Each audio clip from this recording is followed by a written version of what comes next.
τράπεζα τι είναι?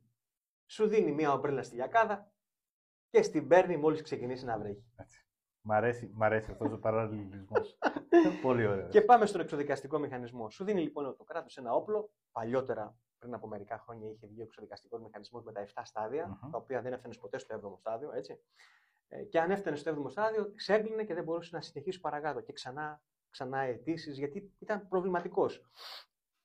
Είπανε λοιπόν να τον βελτιώσουν, να τον φτιάξουν. Okay. Και φτάσαμε εν έτη 2022-2023 να κάνουμε μια αίτηση του εξοδικαστικού μηχανισμού. Κάποιοι μπαίνουν υπό προϋποθέσεις.